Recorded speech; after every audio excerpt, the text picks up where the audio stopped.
Decíamos que paradigmas funciona también como una especie de metáfora que viene también de la epistemología y la metodología, o sea, el estudio filosófico y científico, el conocimiento científico, y que por lo tanto va a ser distinta a las metáforas que ya vimos.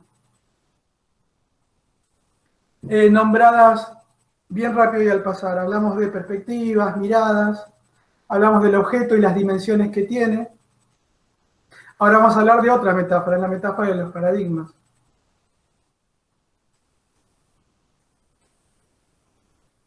Estas disciplinas que estudian el conocimiento científico tienen una definición precisa acerca de qué son los paradigmas.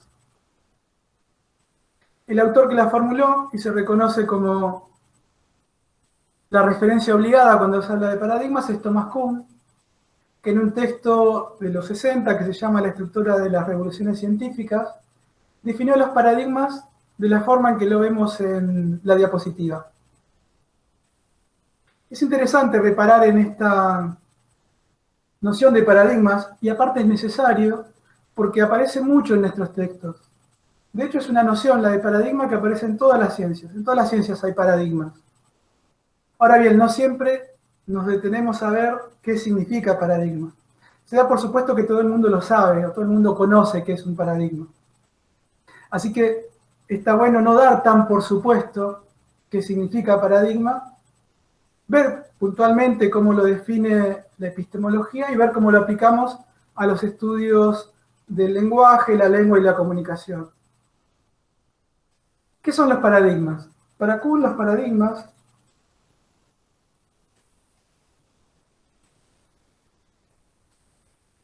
son realizaciones científicas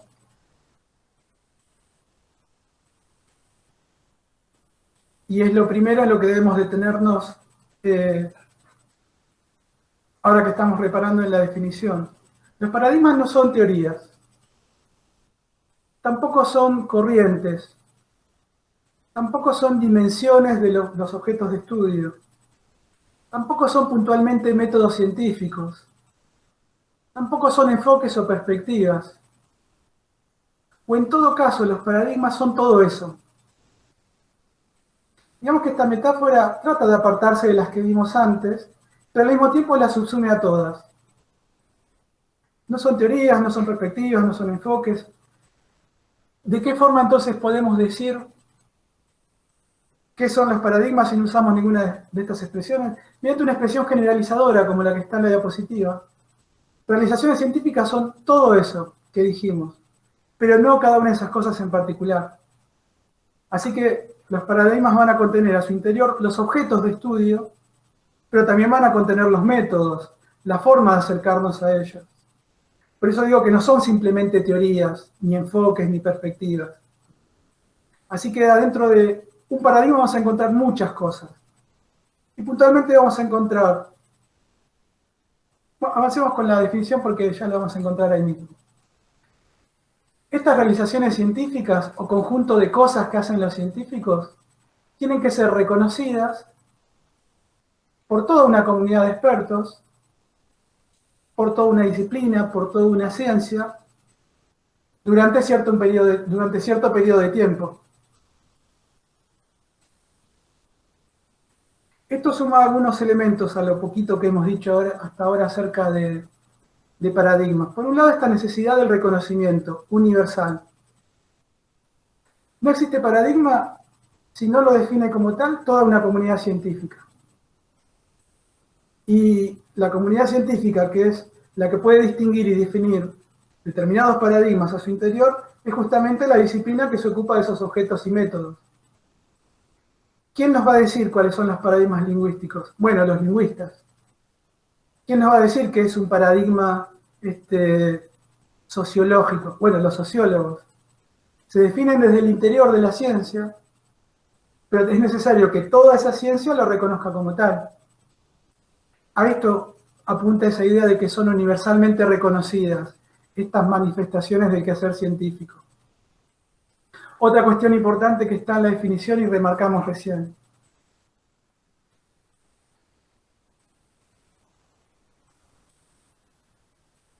Los paradigmas científicos tienen un periodo de vigencia. Operan como tales durante determinado lapso temporal. Por eso, resulta una herramienta útil la noción de paradigma, porque nos permite ver cómo ha evolucionado históricamente una ciencia desde que se constituyó como tal. Entonces, ¿de qué forma yo puedo explicar, por ejemplo, la historia de una ciencia como la lingüística? Bueno, viendo cuáles son los paradigmas que han ido apareciendo desde que fue constituida como ciencia. En el caso de la lingüística, desde el momento en que Ferdinand de Saussure define lengua y lenguaje, algo de lo que hablamos hace unos minutos atrás. Así que la noción de paradigma, además de esta noción de reconocimiento universal al interior de una ciencia, requiere pensarlo en términos de algo provisorio, algo temporal, algo que tiene un comienzo y muy probablemente tenga un fin, o tienda hacia un fin.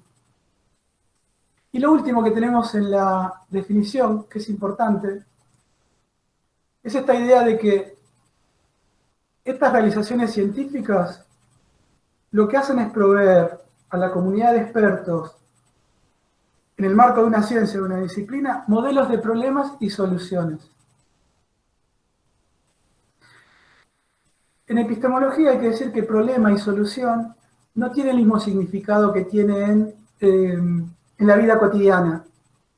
La vida cotidiana es como un inconveniente, un problema, ¿no? Algo que se me presenta como una tensión, algo que tengo que resolver, algo que tengo que cambiar. Esos son mis problemas en la vida cotidiana. Bueno, en los estudios sobre conocimiento científico, la noción de problema tiene un significado muy distinto. ¿Saben qué son los problemas en epistemología y en metodología de la ciencia? Son las preguntas que se formulan los investigadores. Son los interrogantes que se formulan los investigadores. Ahora bien, todo interrogante requiere, en el campo del conocimiento científico, una respuesta, o respuestas posibles. Bueno, esas respuestas son las soluciones. La lógica, entonces, problema-solución, es la lógica de pregunta, que se hace el investigador, respuesta, que propone el investigador. ¿Saben qué está atrás de la noción de solución? Un concepto que sí nos puede resultar más familiar, el concepto de hipótesis. Los problemas son preguntas, y las soluciones son hipótesis que formula el investigador para responder a esos interrogantes. Por eso la idea positiva o la definición de Kuhn habla de soluciones posibles o conjeturales. Son conjeturas las hipótesis, están sujetas a revisión, no son terminantes, no son rotundas, siempre pueden ser revisadas. Así que la lógica atrás de modelo de problema y solución es esa. Pregunta y respuesta posible. Y esa respuesta posible son hipótesis, las hipótesis que conforman las teorías científicas. Lo último que conviene destacar de la definición, que como ven es cortita, pero a su interior tiene muchos elementos para entender qué es un paradigma. Son realizaciones científicas, categoría abarcadora, reconocida por toda una comunidad de expertos durante un periodo de tiempo, que otorgan modelos de problemas y soluciones. Esto es lo último que quería decir. Esta idea de que los paradigmas proporcionan modelos de problemas, tenemos que verlo como una suerte de condicionamiento al quehacer científico. ¿En qué sentido condicionamiento? En el sentido de que si hay un paradigma que toda una ciencia o disciplina reconoce como las respuestas posibles a determinadas preguntas, eso se me impone como algo que debo aceptar. Entonces yo no puedo formular cualquier pregunta durante la vigencia de un paradigma, porque el paradigma ya me dice qué preguntas puedo realizar. Entonces van a haber paradigmas que se van a basar en concepciones como la función primordial de la lengua es la comunicación, por ejemplo. Bueno, eso no me permite hacer cualquier pregunta. Voy a estar condicionado por esa directriz del paradigma a hacerme determinadas preguntas particulares, pero no cualquiera. Por ejemplo, no podría basarme en estudios, en una investigación estructuralista, si digo que la función primordial del lenguaje es la comunicación. Pues los estructuralistas van a decir otra cosa. Tampoco podría proponer ideas generativistas, porque los generativistas tampoco van a estar de acuerdo con eso. Así que es muy interesante ver la lógica de pregunta, respuesta o hipótesis como eje rector de los paradigmas.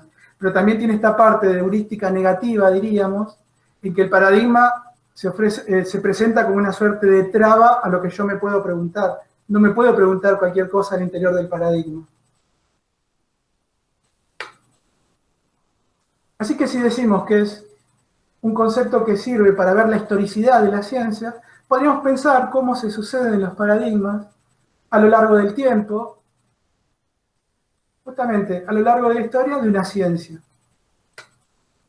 Ateniéndonos a la definición que vimos recién, podemos identificar en la historia de las ciencias periodos donde toda una comunidad científica está de acuerdo con esos problemas y esas soluciones que nos ofrece un paradigma.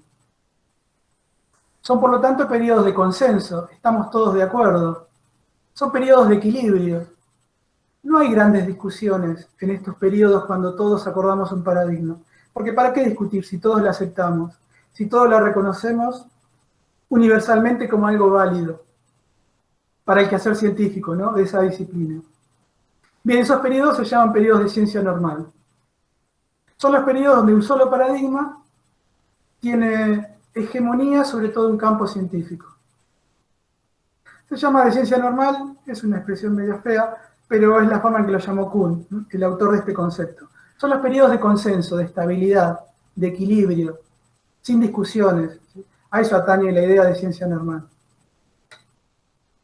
Ahora bien, en la evolución de la ciencia, no podemos quedarnos solamente con un acuerdo porque de ese modo la ciencia no avanzaría. ¿Cuáles son los elementos que se imponen a este supuesto consenso o equilibrio de la ciencia? Son las anomalías que nos ofrece la realidad. Recordemos que estamos viendo la sucesión temporal, ¿sí? Esta flechita significa tiempo.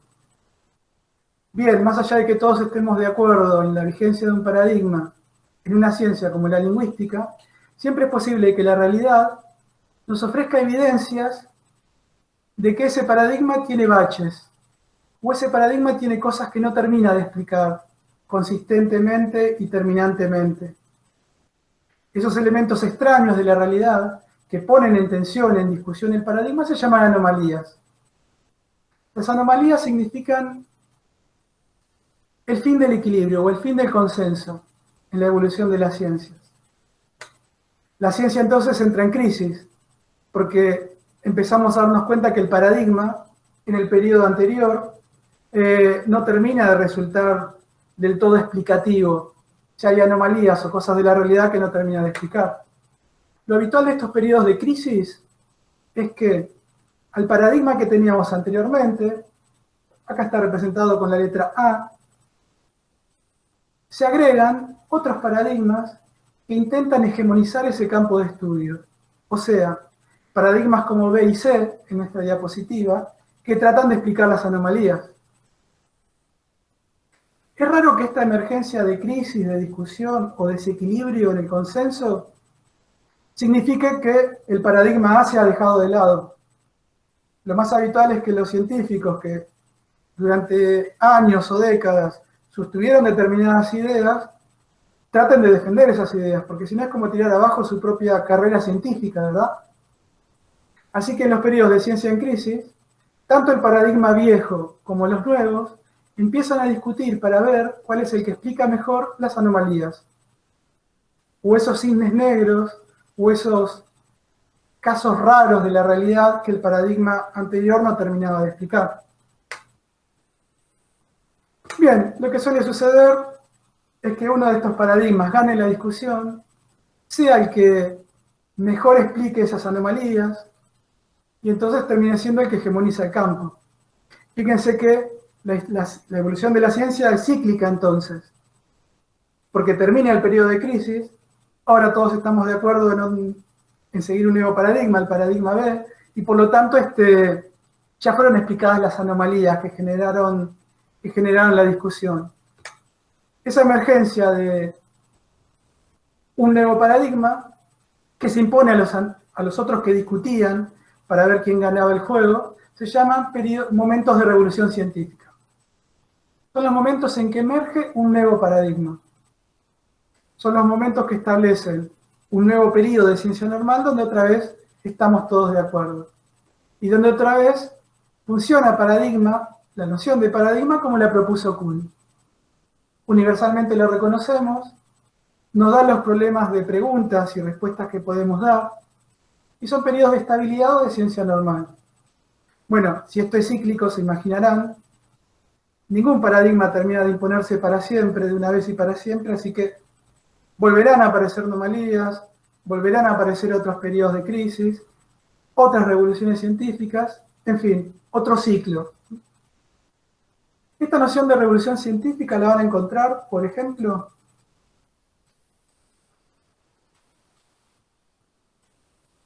la van a encontrar cuando lean a Kukato.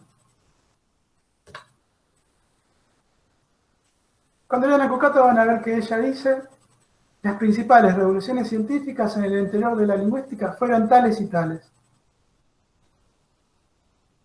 Básicamente, Andrea Kukato va a hablar de 3 paradigmas. Otros textos van a hablar principalmente de 2, del formalismo y el funcionalismo.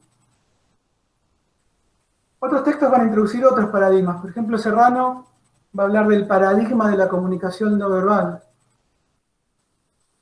Por lo pronto, nos tendría que quedar de esta diapositiva que la noción de paradigma es una herramienta útil para ver la historicidad de las ciencias, y en nuestro caso particular nos interesa pensarlo en términos de la lingüística.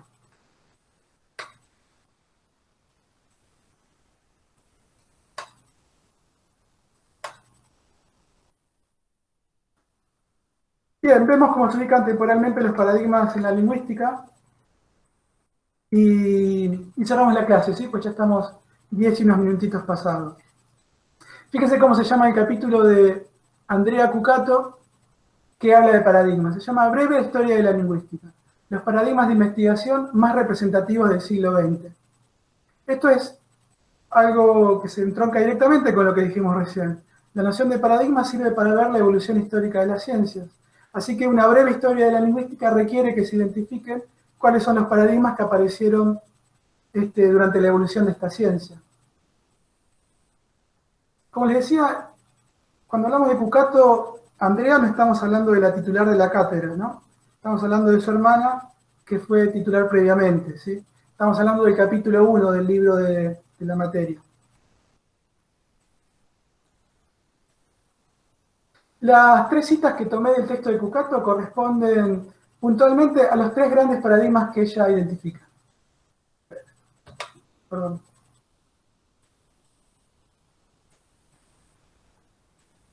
Hay un paradigma que corresponde a todo lo que se dijo, se pensó o se dijo acerca del lenguaje antes del siglo XX. Andrea nos va a decir que el lenguaje no empezó a interesar a los filósofos, a los científicos, etc. recién comenzaba el siglo XX, sino que desde la antigüedad clásica hay gente que se ha ocupado de estudiar el lenguaje. Lo que sucede es que todavía no existía la lingüística como una ciencia diferenciada de las demás. Entonces tenemos, sí, preocupación por definir el lenguaje, pero disciplinas como la filosofía, la gramática, la retórica, la filología y la historia. Pero no tenemos todavía una ciencia que específicamente se ocupe de estudiar el lenguaje. Eso sucede recién, en 1916, con la obra de Ferdinand de Saussure. Por lo tanto, hay un paradigma que podríamos llamar precientífico. Este paradigma del que habla Andrea en esta primera cita que tomamos del texto. El nombre que le da a ella es el de paradigma tradicional. Todo lo que se dijo acerca del lenguaje antes del surgimiento de la lingüística. El segundo paradigma, que está nombrado en la segunda cita, es el paradigma formalista. Podríamos decir que es el paradigma más desarrollado en el campo de la lingüística. Se origina fundamentalmente a partir de 2 teorías que, por su parte, fíjense acá está la expresión de la que hablamos recién.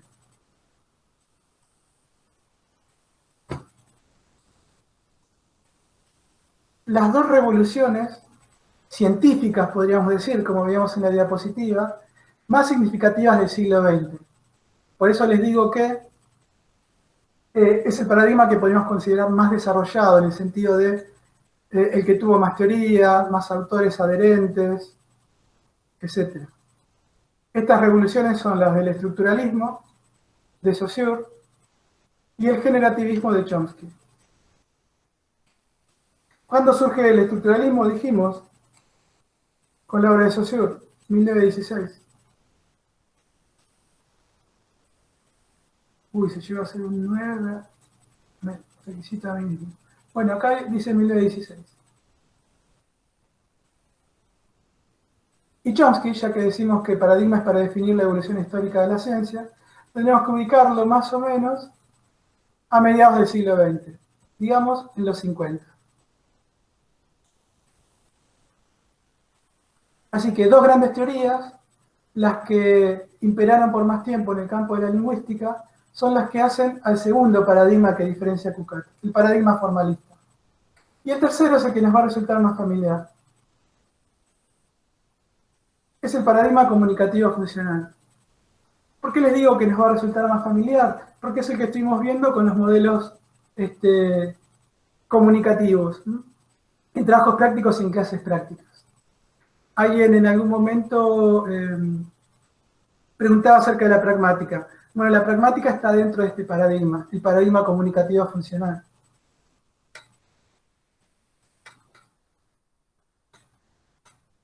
Ya terminamos, ¿eh?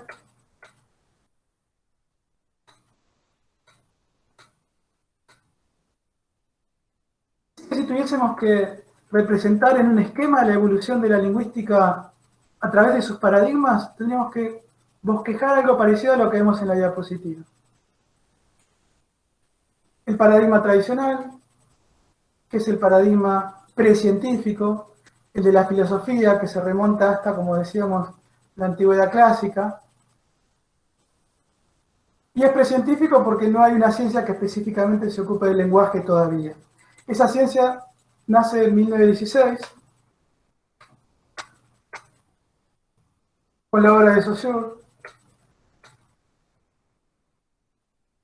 e inicia el paradigma formalista. Y en la década del 50, la obra de Chomsky, que inicia la otra gran revolución científica, que es la que tiene que ver con el generativismo.